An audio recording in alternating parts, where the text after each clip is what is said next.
Sorry, saya potong. Gimana? Anda Kristen apa Islam? Apakah Alkitab yang Pak Muriwali itu pegang sekarang itu sama seperti Alkitab yang dikanon mulai dari Konsili Hippo, Konsili Kartago, Konsili Florence, Konsili Trinte, dan Konsili Vatikan pertama? Silakan Pak. Ya. LXX itu sama nggak dengan Old Testament-nya Pak Muriwali? Kalau Old Testament-nya beda kan Pak? Isinya beda kan? Tidak, tunggu dulu. Tentu. Terus mengambil dari mana Pak Muriwali? Apa itu? Iya, PL-nya Pak Muri kan gini nih, ya, kalau urut-urutan kan LAI ngambil dari King James ngambil dari Textus Receptus kan gitu. Katakan bahwa Protestan ini mengambil atau mengcopy paste kanon di era masa lampau dan itu dikurangi. Ya, saya dengar dulu. Sebentar. Saya memberi penjelasan. Luther itu kan dari Katolik kan, Pak? Makanya Luther kan dari Katolik, yang dikeluarin sama Katolik kan gara-gara 95 tesis itu. Jadi gini, Mas Valen, kita fokus aja, bukan adu ilmu. Kalau adu ilmu pun ini mau bicara luas-luas. Emang nggak ada perbedaan kan, realitanya berbeda. Alkitab yang Bapak pegang sama. Yang beda apa? Gini loh, saya sudah menjelaskan tadi. Coba Pak Muriwali gini, kalau emang nggak beda, kalau emang itu sama di dalam Alkitabnya Pak Muriwali, ada nggak 1 Makabe, 2 Makabe? Berarti beda kan Pak intinya? Sebentar dulu. Anda terlalu menyederhanakan ini. Jadi Anda belum ilmiah kalau gitu. Akademik itu ya betul-betul melihat perbedaan walaupun kecil sekali. Iya dong. Tidak ada hubungannya itu. Apa relevansi Anda bicara Katolik ini? Enggak, LXX itu kan yang dipakai. Loh, ya, kalau nggak ada LXX dari mana? Dari mana Pak Muriwali mendapatkan Old Testament? Tapi kalau Yesaya pasal 9 ayat 6 disandingkan dengan Masoretik, beda loh Pak. Sebentar dulu. Nah, iya, artinya kan beda. Jatuh-jatuhnya kan beda Pak. LXX yang ori, LXX yang ori. Tidak ada masalah. Artinya iya, memang nggak ada masalah sih bagi Protestan, nggak ada masalah. Tetapi Anda sebetulnya juga tidak relevan untuk mendiskusikan ini, apa kepentingan Anda kan begitu. Kecuali saya diskusi sama Romo Katolik, ya, itu dari saya tanya relevansinya untuk Anda apa sebagai orang Yudaism? Relevansinya untuk Anda apa? Kan Anda juga memakai kitab saya. Anda mirip, kalau gitu mirip dan Zuma, hanya sibuk urus-urus Kristen, itu salah kaprah pula. Loh, enggak, gini, realitanya kan Bapak juga mengambil referensi dari kitab Judaism yang kita pegang kan gitu. Contoh, Torah kan. Baik ya gitu dulu ya, saya terima orang lain dulu ini.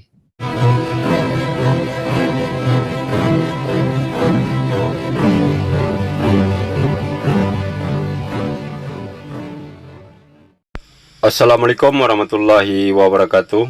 Alhamdulillahillazi hadana li hadza wa ma kunna linahtadiya laula an hadanallah.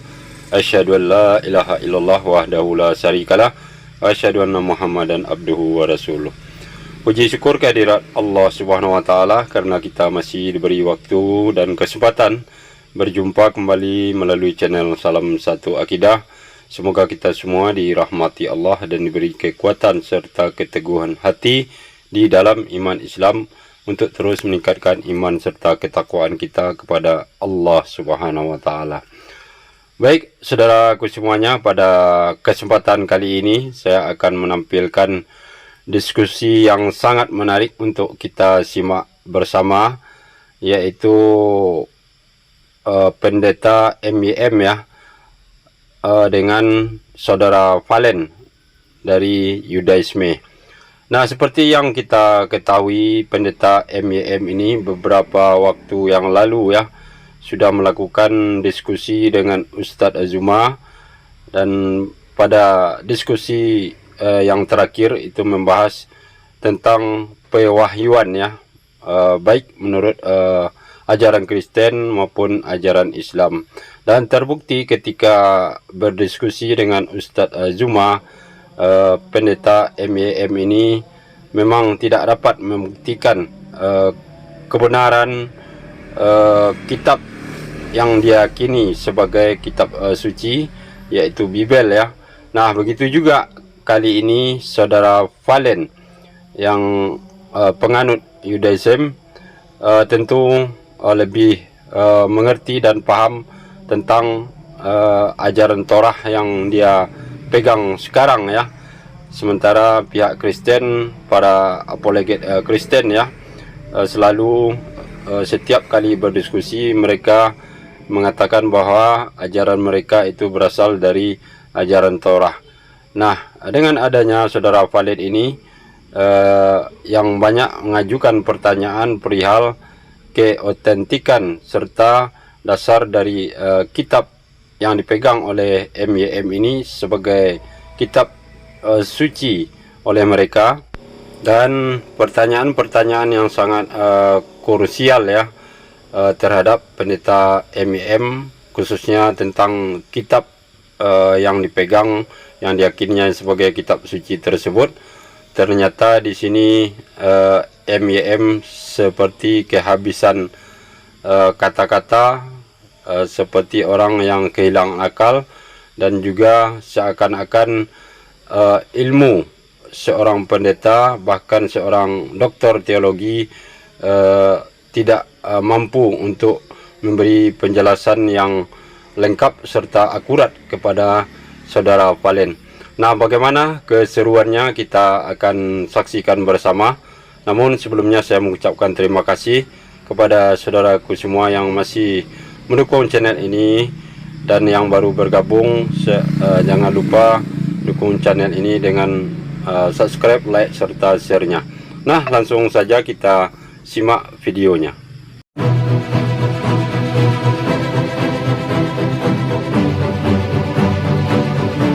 Jadi bisa Pak, kita dialog kurang lebih 15 menit lah. Ya, mungkin karena banyak yang antri ini ya 10 menit lah. Ya, ya paling ya, lama 10 menit ya. Ya, silakan. Oke, siap. Ya. Jadi kalau saya kemarin ngelihat bagaimana narasi yang disampaikan oleh Pak MYM terkait pewahyuan Alkitab ya, yang Pak MYM pegang sampai saat ini, kan Pak MYM punya tuh kitab yang Pak MYM buat khotbah setiap hari Minggu gitu. Jadi kalau pewahyuan Alkitab sih mungkin saya udah ngerti ya. Saya potong dulu ya. Sorry, saya potong. Gimana? Anda Kristen apa Islam? Saya Judaism, Pak MYM. Oh, Judaism. Iya. Ya. Sebentar saya tanya sedikit. Mungkin boleh. 1-2 menit. Boleh, Judaism Anda apa? Dibawa misionari Yahudi ke Indonesia atau gimana? Coba Anda sharing sedikit. Boleh. Thank you. Jadi Judaism bukan agama misionaris, Pak. Saya berkomunitas di Edskayim di Jakarta di bawah pengawasan Singer. Anda bilang bukan agama misionari. Anda pengertian misionari apa? Misionari maksudnya ada yang memberitakan ke Indonesia kan? Kan Judaism kan bukan agama asli Indonesia.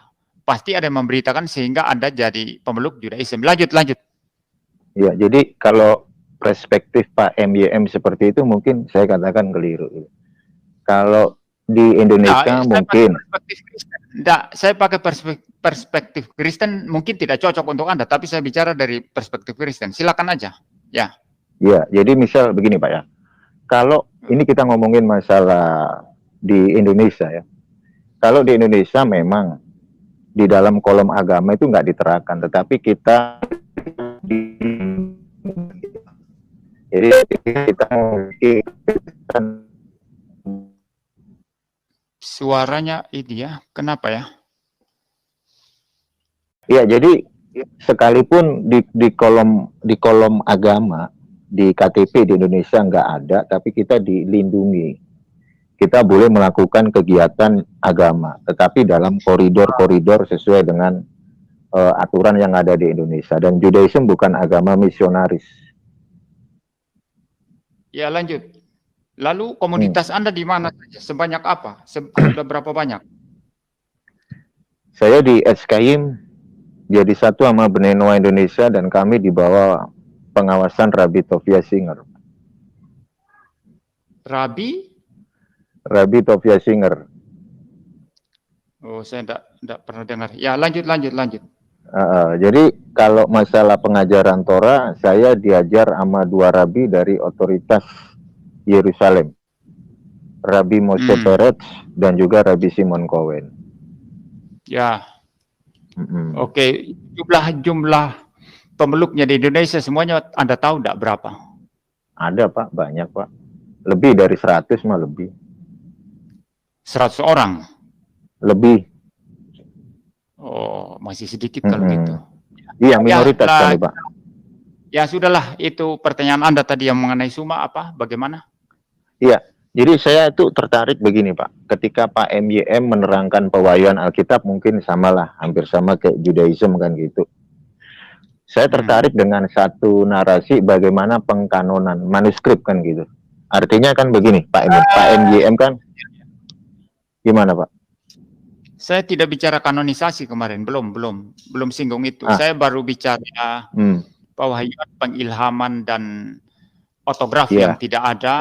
Lalu saya bicara manuskrip yang ada, walaupun ada perbedaan yang minor, termasuk terjemahan juga ada perbedaan yang minor. Artinya kan tapi Pak, doktrinnya itu tetap nggak bisa dibantah. Ya, lanjut. Iya, kan artinya Pak Muriwali menyinggung sedikit terkait masalah ortograf dan manuskrip.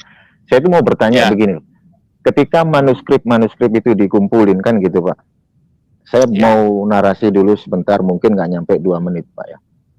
Ya. Jadi kalau kita ngelihat dari historical pengkanonan Alkitab kan gitu Pak, dari era masa lampau, ketika kanon kitab suci terdiri dari 73 kitab, yang pertama kali ditetapkan oleh Paus Damasus pada tahun berapa itu 382. Terus habis itu kanon tersebut diteguhkan pada Konsili Hippo dan Konsili Kartago, dan akhirnya sampai pada tahun berapa itu daftar ke-73 kitab itu disetujui oleh Konsili Hippo dan Kartago, lalu dideklarasikan kembali oleh Paus Innocentius yang pertama pada tahun 405. Terus pada tahun 254 ada Origen dari Alexandria. Terus pada tahun 303 ada Eusebius dari Kaisaria. Dan kita tahu ada konsili dari konsili berapa itu? Konsili Florence, terus konsili Trente dan konsili Vatikan. Nah, yang saya tanyakan kepada Pak Muriwali, apakah Alkitab yang Pak Muriwali itu pegang sekarang itu sama seperti Alkitab yang dikanon mulai dari konsili Hippo, konsili Kartago, konsili Florence, konsili Trente dan konsili Vatikan pertama? Silakan Pak. Ya, Anda berbicara dari jalur Katolik ya, dan di dalam Katolik Anda tahu bahwa ada Deuterokanonika di sana, yang sebetulnya itu berasal dari kitab-kitab apokrifa yang ditulis yang mempunyai pengaruh Gnosticism abad kedua, dan itu sudah ditolak itu karena 3 prinsip yang saya bicarakan di live saya dengan Suma ya, bahwa itu tidak mempunyai wibawa kerasulan. Itu khusus perjanjian baru loh ya. Kalau Kristen ini yang perjanjian lama langsung diterima begitu saja ya. Jadi yang LXX itu Pak Muriwali sebentar. Yang LXX yang bukan Septuaginta. Nanti saya jelaskan. Itu Septuaginta, nanti saya jelaskan. Terus Pak. Jadi, lanjut. Tidak mempunyai wibawa kerasulan, dan kedua tidak diakui secara luas oleh gereja mula-mula saat itu, dan ketiga ada doktrin-doktrin yang tidak bersesuaian. Misalnya saya kasih satu contoh saja. Dalam kitab apokrifa, ya, dalam Injil apokrifa misalnya tertulis kisah, misalnya dikatakan Yesus suatu saat mengajak murid-murid untuk pergi, lalu Yesus bilang ambil batu. Nah, murid-murid masing-masing mengambil batu, ya. Lalu Petrus yang paling malas di antara para murid katanya ambil batu paling kecil, ya. Lalu kemudian setelah sampai di suatu tempat mereka istirahat, Yesus berkata, bukalah batu-batu yang saya suruh bawa tadi.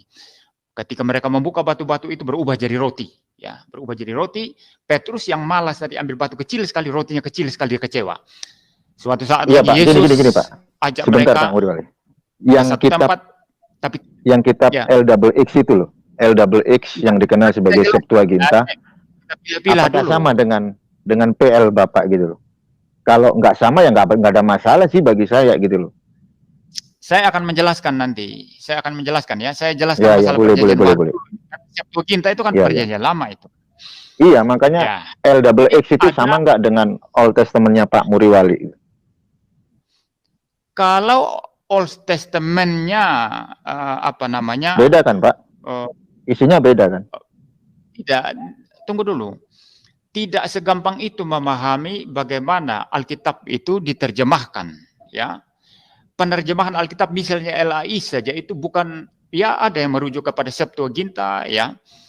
Ada yang merujuk kepada Alkitab aslinya orang Yahudi, bahasa Ibrani aslinya, itu orang LAI tahu lebih itu. Banyak profesor-profesor bahasa di sana yang sangat tahu. Jadi kalau mengatakan Perjanjian Lama yang saya pegang itu murni semua dari Septuaginta, itu nonsens itu enggak masuk akal itu. Enggak seperti itu caranya. Itu. Enggak, ya. Tapi pada intinya kan berbeda, Pak, isinya, Pak. Saya lanjut. Maksudnya kan kalau dari LXX itu kan ada 1 Makabe, 2 Makabe, sementara di Alkitabnya Pak Muriwali itu kan nggak ada. Artinya kan ada perbedaan gitu loh, terkait masalah kanon kedua dalam tanda kutip. Makanya gitu, saya katakan tadi, tidak ada langsung mengambil dari Septuaginta, tidak ada ceritanya seperti itu. Ya, tentu. Terus mengambil dari mana Pak Muriwali? Apa itu? Iya, PL-nya Pak Muri, kan gini nih, ya, kalau urutan kan LAI ngambil dari King James ngambil dari Textus Receptus kan gitu. Anda keliru, enggak kayak gitu cara kerja LAI. Saya bukan orang LAI ya, Anda tanya orang LAI nanti langsung aja, mereka lebih tahu. Langsung saya tahu Pak Alkitab. Pendeta Anwar Chen saya tahu kok. Pak Pendeta Anwar Chen saya tahu. Iya, sebentar dulu saya bicara majalah Anda potong-potong terus gimana. Anda saya anggap lebih ilmiah dari, ini loh, Anda saya anggap lebih ilmiah dari Zuma. Dengarkan dulu saya menjelaskan ya, nanti Anda giliran. Siap Pak. Lanjut. Jadi waktu Alkitab itu diterjemahkan misalnya, tentu langsung mengambil ke sumber Alkitab Ibrani, begitu kan? Ya, kemudian tentu membandingkan dengan Septuaginta, begitu, dan lain sebagainya. Nah, mengapa itu Deuterokanonika yang misalnya 1 Makabe, 2 Makabe itu yang diadopsi oleh Katolik misalnya, tidak diterima oleh kekristenan yang memang sungguh-sungguh mau menerapkan. Saya menjelaskan 3 prinsip tadi belum selesai, Anda sudah potong ya. Ya, yang mau sungguh-sungguh menerima keabsahan atau bahwa kitab-kitab itu otoritatif dengan 3 prinsip tadi. Yang pertama, apa bersifat kenabian kalau untuk Perjanjian Lama, atau kerasulan untuk Perjanjian Baru. Apakah diterima secara luas atau tidak? Apakah bersesuaian secara doktrinal atau tidak? Nah, 1 Makabe, 2 Makabe itu juga ditemukan berwibawa kenabian atau tidak. Nabi mana? Tidak ada. Nabi mana itu? Di bawah kenabian Nabi siapa? Tidak ada. Kemudian penerimaan oleh orang-orang Yahudi, Judaism, itu jadi pertimbangan. Lalu paling penting lagi masalah doktrin. Ada juga cerita-cerita semacam cerita-cerita yang sebetulnya tidak ya maaf ya kalau secara kasarnya berkata semacam tahyul atau apa yang tidak bisa diterima. Seperti itu. Nah, prinsip yang sama juga untuk Perjanjian Baru. Ada banyak Injil, tapi Injil apokrifa yang dipengaruhi oleh Gnostisisme abad kedua, sehingga itu tidak diterima. Di dalam Konsili Kartago, itu saya kira tahun 391 itu, seluruh Perjanjian Baru yang diakui sekarang ini, ya, itu dari Matius sampai Kitab Wahyu, itu sudah ada di dalamnya. Tapi yang sifatnya apokrifa ini memang tersaring sendiri. Cuma saya bukan ahlinya di sini ya. Sudah tersaring sendiri sehingga akhirnya otomatis keluar. Yang tersisa hanya 27 kitab Perjanjian Baru. Nah, itu ceritanya. Nah, Katolik ini ketika menerima yang disebut sebagai Deuterokanonika, mereka juga sebetulnya tidak menganggap itu sebagai sama dengan yang lainnya. Tidak. Anda tanya orang Katolik. Mereka mengadopsi itu karena mereka menganggap masih bisa belajar dari dalamnya. Hanya itu, mereka juga pada dasarnya Katolik menerima 66 kitab ini. Seperti itu. Jadi begitu. Ya, jadi masalah Perjanjian Lama tadi Septuaginta tidak langsung mengadopsi Septuaginta begitu saja. Tidak. Tidak seperti itu. Ya. Iya, kan begini Pak. Ya, Anda tanya orang Katolik kan, nanti. Sudah. Saya udah dapat. Ya. Ya, jadi kan artinya begini, Pak Muriwali. Artinya kan dari pihak Reform, saya tahu Pak Muriwali itu kan dari Reform abad ke-16, ajaran dari Martin Luther ya. Terlepas dari itu semua, bukankah Reform itu mengambil satu konteks dalam tanda kutip terkait masalah pengkanonan kan gitu? Mengambil mengambil referensi dari LXX yang dikenal sebagai Septuaginta, dan juga mengambil pengkanonan yang dibuat oleh Athanasius yang 27 kitab itu. Sementara kalau kita ngelihat otoritas daripada, kan gereja di era masa lampau itu kan ada dua, Pak. Yang pertama kali abad 2 itu kan yang memprakarsai Ortodok Timur itu kan si Irenaeus. Kalau Katolik Ignatius. Ada 3 gereja sebelum penganiayaan. Ortodok, Katolik, dan Antioquia. Terus habis gitu penganiayaan ada 5 gereja, kan gitu. Ya, mulai dari jadi ketika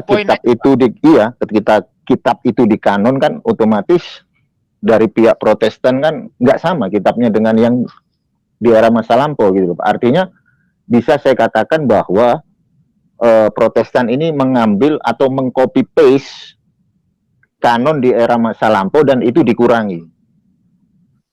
Ya, saya jawab sekarang ya. Inilah kekeliruan. Inilah kekeliruan. Kenapa? Seolah-olah Protestan itu tidak ada presiden apa-apa sebelumnya, langsung muncul bok dari langit gitu. Ini omong kosong besar, ya. Protestan itu dengar dulu. Sebentar. Saya memberi penjelasan. Luther itu kan dari Katolik kan, Pak? Makanya Luther kan dari Katolik, yang dikeluarin sama Katolik kan gara-gara 95 tesis itu. Makanya Anda bantah sendiri ini tesis yang menyatakan Protestan hanya abad ke-16 tadi. Justru itu yang saya bantah. Jadi gini, banyak orang memandang reform itu atau reformasi secara umum hanya muncul abad ke-16. Ini salah kaprah besar dan ini satu kesalahan sangat besar sekali. Karena reform itu bukan sesuatu yang baru. Tapi dia hanya mereformasi apa yang dianggap salah dari yang lama. Tapi ada kesinambungan. Sehingga reform ini ada kesinambungan dengan Katolik. Ada, kita menerima ajaran Agustin. Sebentar dulu, jangan potong dulu. Ya, oke. Lanjut. Ya. Oke. Jadi gini, Mas Valen, kita fokus aja, bukan adu ilmu. Kalau adu ilmu pun ini mau bicara luas-luas ya, Anda pun mungkin kalah dari saya. Saya kuasai filsafat dan lain sebagainya. Jadi Anda itu keliru. Anda belajar di mana ya? Iya, kita fokus gimana, Pak? Ya, jadi gini loh. Jadi kekeliruan orang-orang ini mengatakan reform hanya muncul abad ke-16. Itu omong kosong itu. Itu impossible itu. Jadi buktinya kan kena itu ini, anatema kan, Pak?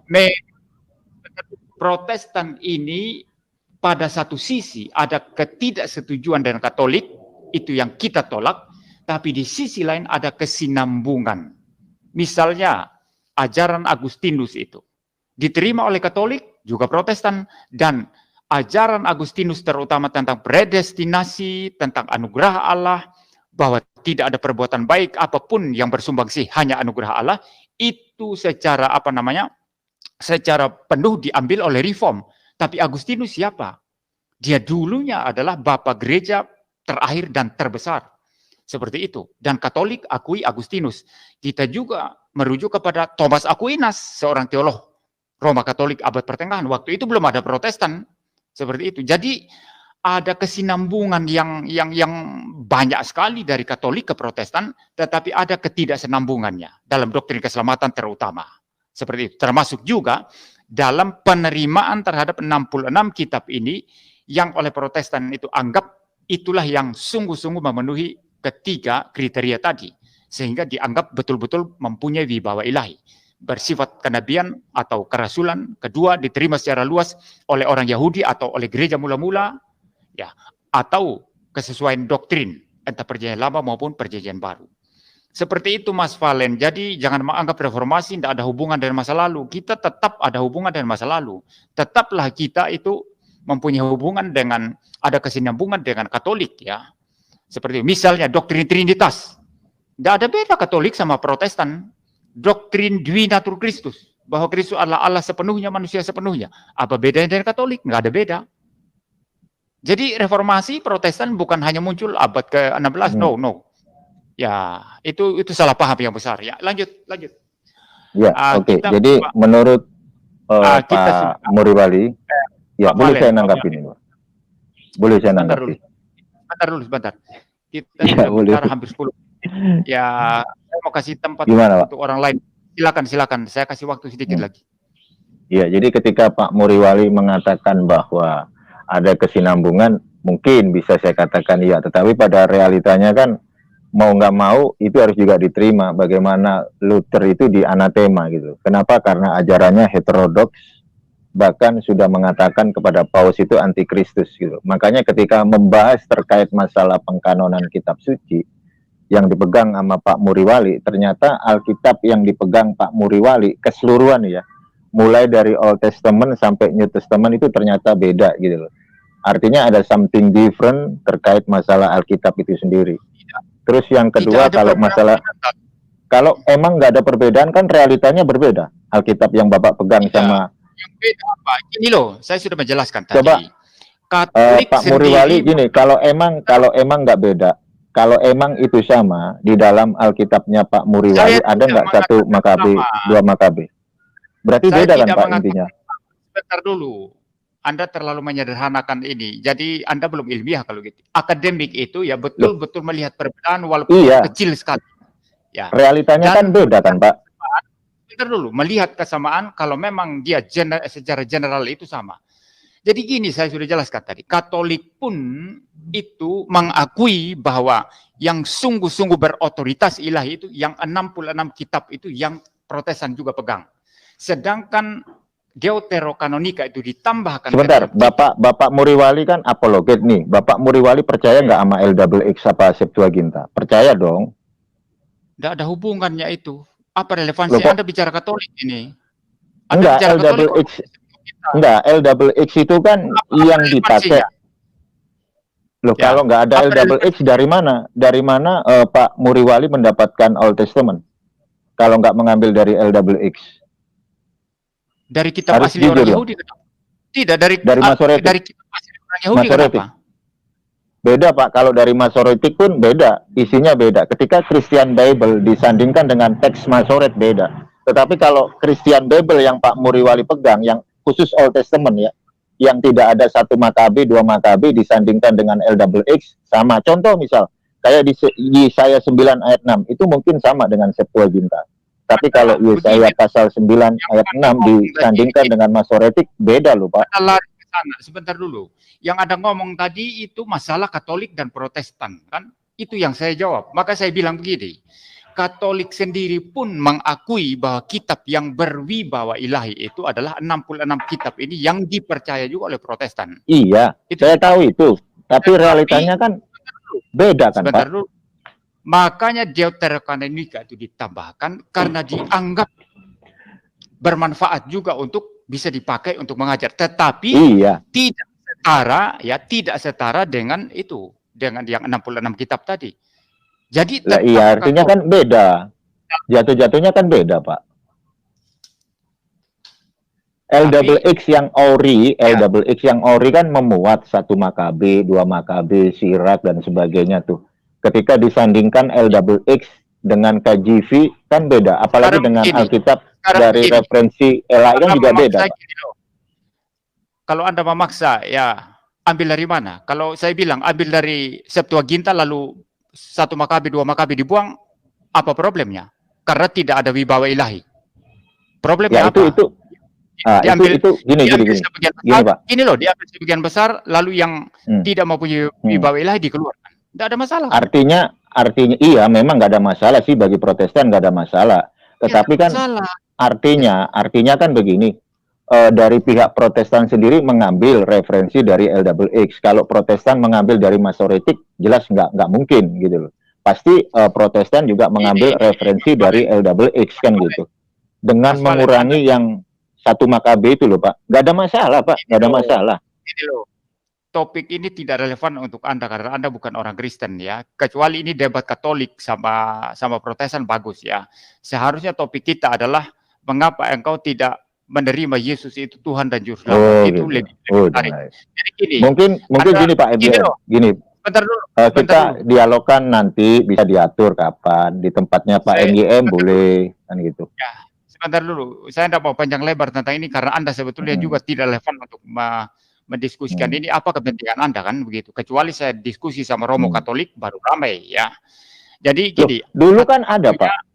Dulu kan ada, sebentar, saya potong. Dulu di era raja dari Spanyol itu kan ada perdebatan antara Pablo Cristiani dengan Rabbi Mose Ben Nachman. Ya, itu dari saya tanya relevansinya untuk Anda apa sebagai orang Yudaism?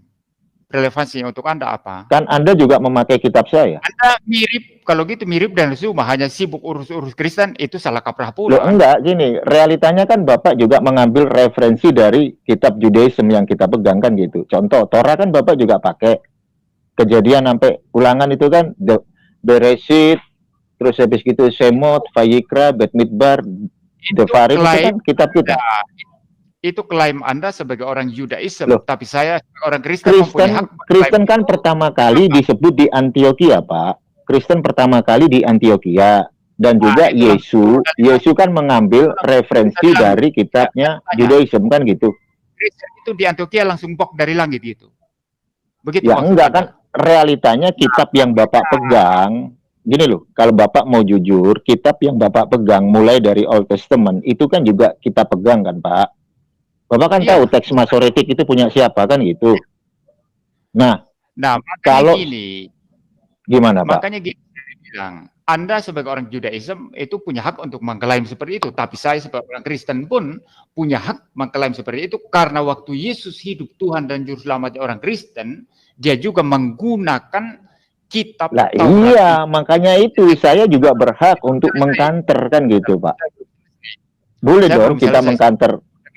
Jadi gini loh, Yesus pun menggunakan itu dan Yesus sendiri ya memberikan otoritas penuh ketika mengutip Perjanjian Lama. Jadi orang Kristen mempunyai hak untuk menggunakan itu karena Yesus menggunakan itu. Saya benarkan itu Pak, saya benarkan. Pak MYM ngomong kayak begitu saya benarkan. Tetapi kita juga sebagai praktisi Judaism boleh dong mengkanter. Contoh misal ketika Pak MYM bertanya kepada contoh misal gini Pak, ketika Pak MYM ngomong kenapa sih Judaism nggak menerima Yesus, itu kan juga hak daripada Pak MYM untuk bertanya gitu loh. Nah, makanya itu relevan sebetulnya daripada sibuk bicara kitab ini masing-masing punya klaim. Jadi aturlah waktu Anda mau bicara tentang Kristus, mengapa Anda menolak Kristus dan mengapa saya terima Kristus, itu lebih relevan. Ya gini. Saya minta nomor dari Pak MYM aja di private chat, nggak usah disebutin. Nanti biar bisa dialog di tempatnya Pak MYM boleh. Nah, nanti saya kasih nomor GKKR aja atau nomor staf saya nanti. Ya. Nggak punya akun Facebook Pak. Akun Facebook saya Kristen semua. Instagram. YouTube saya Pak. YouTube ya. Jadi saya berhak untuk menolak Yesus sebagai Raja Mesias karena bagi Judaism itu tidak relevan juga gitu loh. Saya malas terima apa SMS, WA atau telepon. Kadang-kadang kalau saya live saya marah kalau ada orang telepon ya. Ini aja. Ya udah gini aja Pak. Bikinlah kalau misal Pak MYM besok nggak sibuk, kita dialog di tempat Pak MYM 1 jam aja lah. Kita sharing kenapa sih Judaism kok nggak menerima Yesus sebagai Raja Mesias, something happen kan gitu. Ya boleh. Ya baik ya gitu dulu ya. Saya terima orang lain dulu ini. Nah demikianlah saudaraku semuanya, kita sudah saksikan tadi bersama ya bagaimana kemampuan dari seorang pendeta IMEM yang juga bergelar doktor teologi ya untuk menjelaskan keimanannya, keyakinan dia dan juga kitab yang dianggap kitab suci oleh pendeta IMEM ini yaitu Bibel, yang kemudian dipertanyakan asal-usulnya serta keautentikannya oleh saudara Palen. Ternyata pendeta MYM tidak mampu untuk menjelaskan secara akurat dan tepat ya. Itu sangat terlihat jelas tadi. Seringkali pendeta MYM ini coba mengalihkan pertanyaan yang diajukan oleh saudara Valen, dan bahkan seringkali mengatakan bahwa saudara Valen tidak mempunyai kepentingan untuk mengurusi agama serta kitab yang dia yakini tersebut. Nah, yang menarik perhatian bagi kita adalah ketika MYM ini berdebat ataupun berdiskusi dengan saudara Muslim kita, ya, terutama beberapa waktu yang lalu bersama Ustaz Azumah, beliau ini juga tidak mampu untuk mengurai atau menjelaskan bagaimana proses pewahyuan menurut Kristen tersebut. Dan begitu juga barusan seperti yang sudah kita saksikan, ya, tentang pertanyaan saudara Valen yang tidak mampu dijawab oleh pendeta MYM tentang kebenaran serta dasar dari kitab yang dia yakini. Nah, kesimpulannya bagi kita, kalau ada suatu kitab yang dianggap suci kemudian mempunyai banyak versi dan setiap versi itu isinya berbeda-beda, maka dapat dipastikan dan tidak diragukan lagi bahwa itu bukanlah wahyu atau petunjuk dari Tuhan Sang Pencipta alam semesta. Nah, hal ini tentu sangat bertolak belakang dan jauh berbeda, ya, dengan kitab suci Al-Quran, kitab yang kita imani, yang diturunkan serta diwahyukan oleh Allah Subhanahu wa taala kepada Rasulullah. Sampai sekarang ini itu tidak mempunyai versi dan juga tidak ada mempunyai perbedaan atau kontradiksi isi dari Al-Quran tersebut, dan sekaligus dapat disesuaikan dengan perubahan zaman ke zaman. Dan itu membuktikan bahwa kitab suci Al-Quran benar adanya datang dari Allah Subhanahu wa taala, ya, karena tidak terdapat kesalahan sekecil apapun juga. Nah, demikianlah saudaraku semuanya, mudah-mudahan video ini ada hikmahnya bagi kita semua, dan yang pasti tentu kita semakin mengimani kitab suci Al-Quran sebagai firman dari Allah Subhanahu wa taala.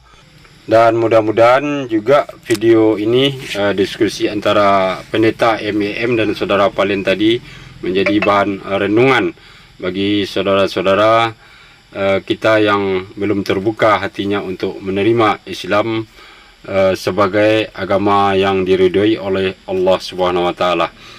Terima kasih atas perhatiannya. Assalamualaikum warahmatullahi wabarakatuh.